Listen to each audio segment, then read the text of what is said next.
Racing games suck. That's why I'm playing them. For as long as I can remember in my time here on YouTube, there's always been one prevailing opinion.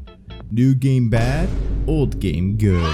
Today I want to talk about the doomer attitude that we have here in the racing game community, and it's been like this for as long as I can remember. This is something that I've noticed in like nearly every single gaming community, and it makes sense, you know. Over the past 10-15 years, a lot of games have come out in very broken states, lacking content, and at the end of the day, sometimes feel like they don't hold a candle to the games of yesterday. And obviously this video I'm mainly gonna be talking about racing games, but you can apply this to games just across the industry. But does that mean that the games that we're getting today suck or are just completely terrible, as people would have you believe?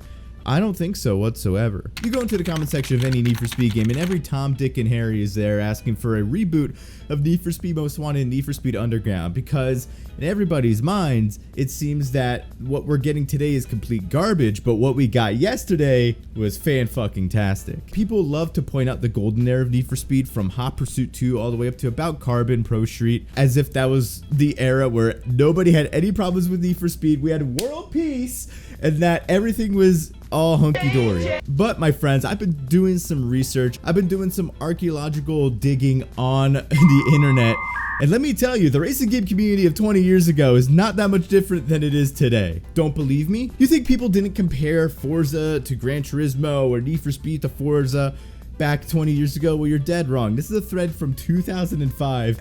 Someone got out their megaphones and chanted that Need for Speed Most Wanted is better than Gran Turismo 4. Because it has more excitement and inclusion of modifying the outer layer of a vehicle as opposed to Gran Turismo 4. Now, even though it's stupid to compare a arcade racing game about street racing to a simcade game about professional track racing, it's a little stupid to compare that today, but people were still doing this 20 years ago. This is nothing new. You know, the game Underground kind of disappoints me. I thought Need for Speed was for racing exotics, not low-end Japanese cars. I thought Midnight Club and GT had that covered. Bad time to make a game like this when the Celine S7, Ferrari Enzo, and Corvette 03 real men play Gran Turismo. Need for Speed is for and the game gets old and repetitive as... Okay, so he censored himself here. But nah, he's letting it run. He's letting it all loose here. Yep, EA knows how to ruin games. Well, my first impression was nice graphics, but after pushing the accelerate button, it was, I just want my Hot Pursuit 1 back. Need for Speed is getting worser than ever. Literally, before many of you were even born, we had people bitching and moaning that Need for Speed was going down the shitter before some of yous were even alive, okay? See, this is what I'm trying to say. This is what I'm trying to say. October 24th, 2002, okay? It ain't two-player, not a lot of cars, colors are bad, whenever I go on special effects like waterfalls, volcano, lava, moving stuff except the cars, it does slow motion and sucks! Another EA failure. This whole game is flawed due to being next to no vehicle damage and shocking AI on the police cars. They screwed up in Need for Speed 4 and Need for Speed 5, so you suggest that this one is a failure too? Oh man!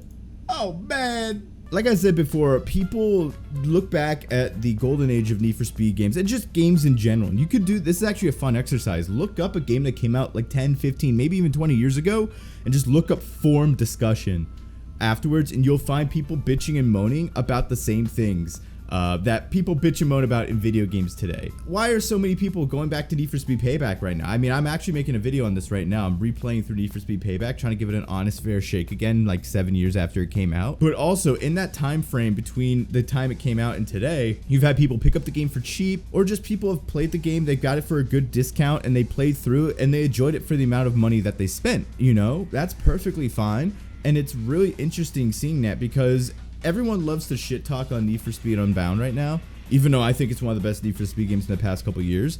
But it's gonna be really interesting to see how people do a complete 180 on Need for Speed Unbound not even 10 years from now, like maybe 3 or 4 or 5 years from now. But people forget about this, or they don't even know that during the golden era of Need for Speed, people were still bitching and moaning about Need for Speed just as much as they do today. You know, today we have social media. We have YouTube, Twitter, TikTok, Instagram. We have so many different platforms to post our opinions and our own kind of thoughts on a game. Every Tom, Dick, and Harry has a platform now. Everybody's opinion is amplified today in the modern social media age. You know, back in the day, if you wanted to hear someone's opinion on Need for Speed Underground or Need for Speed Most Wanted, you had to go into the video game forums. There weren't YouTube comments, Instagram wasn't a thing. There were not many places where you could hear other people's opinions. The only opinions that really kind of mattered for the most part were those of game reviewers on IGN or your friends, or maybe even your own. So nowadays, you can hear anybody and everybody's opinions on video games. I'm sure people are going to be leaving theirs down below in the comment section.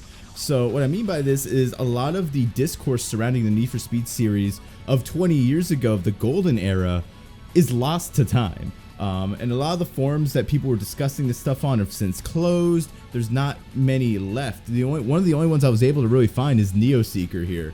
A lot of the Need for Speed forums that I used to go on as a kid, like World Garage, those are all shut. I mean, take a look. Here's NeedForSpeedUnlimited.net, right? This forum is so old, they don't even have a discussion thread on Unbound. It's just titled Need for Speed 2022. And this is what I mean. A lot of these forums don't work anymore. See, like the actual forum directory itself is working, so we can kind of take a little peek into what's going on here. But a lot of these threads are 20 years old, and unfortunately, if I wanted to click on this thread called Strange Files, I unfortunately cannot, and that's honestly probably for the better. Die board die. Interesting. One of the threads that does still exist though is NeoSeeker, and this is the Need for Speed Underground general discussion thread, right? And one of the biggest sources of discourse in the Need for Speed community back in 2003 and 2002 was going from Need for Speed Hot Pursuit 2, which is probably my favorite Need for Speed game of all time, and then shifting over to Need for Speed Underground, which is a complete 180 from supercars, high-speed car chases, exotic locations, to inner city street racing with economy cars and wild customization with no cops. So that if you think that the whiplash from Need for Speed 2015 to Need for Speed Payback was like huge, imagine that. Okay, here they're talking about how Need for Speed Underground not having cops is like game breaking.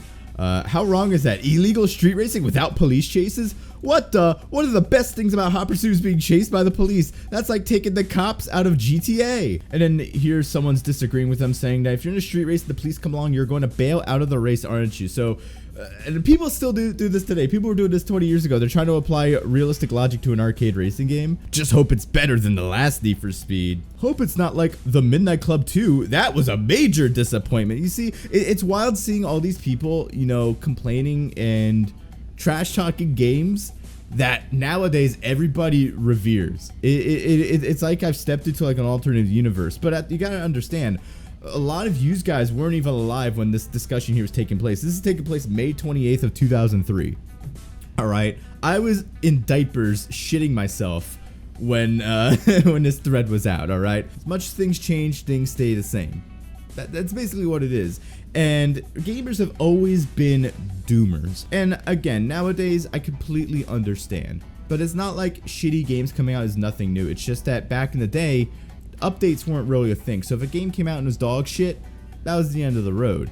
Nowadays, you have games where if a game is sucky on launch or dog shit on launch, you can patch it to make it better. But this has also led to a lot of games becoming dropping on launch, and then with the promise of fixing it better later due to live service. So there's a lot of things to be upset about in this industry, and I'm not saying you shouldn't be upset in this industry. I'm not saying you shouldn't. So after all this waffling, what am I trying to say? So basically, to conclude this video, what I'm trying to say is that us as gamers haven't really changed since the early 2000s, all right? Especially in the racing game scene, where people would go on forums and trash talk the current and latest racing games out. We saw this with Need for Speed. We saw this with Gran Turismo, and we see it today as well. What I'm trying to say is we as gamers are just doomers by nature. We're always going to be in this state where the newest thing sucks, but the older thing is better. Go back to do the older thing.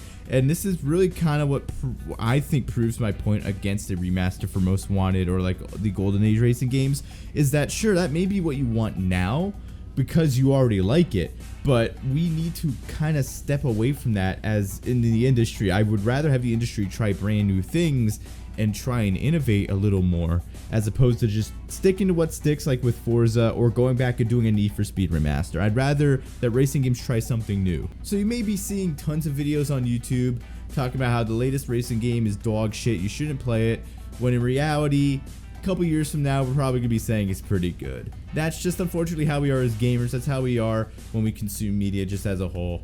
And that's kind of, I think, where we're at. This is a big observation that I've had, and I want to put it in video form. That's it for me tonight. Thank you all for hanging out with me. I want to give a massive shout out to our member, Polish Car Hunter. If you want your name shouted out at the end of this video, be sure to hit that join button here on the channel down below. It supports me and helps me make more of these videos. But that's it for me tonight. Thank you all for hanging out with me. I'll catch you all later. Have a good night, everyone.